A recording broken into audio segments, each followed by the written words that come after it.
From the main menu, click on Settings at the very bottom.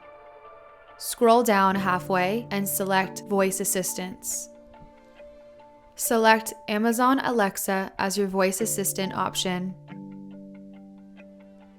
Click Open Amazon Alexa app. Once the app is opened, click on the More button. Select Skills and Games. In the search box, type SkyHome. Select the SkyHome skill. Once the SkyHome skill page uploads, press the Enable to Use button. Enter your phone number, including your country code, and press Get Verify Code. Wait for the SMS verification code. Enter the code from SkyHome.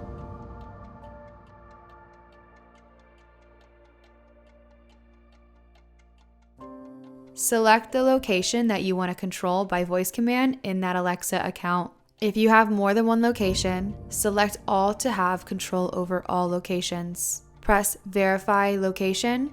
Alexa will now locate your devices from the SkyHome app, which takes about 45 seconds.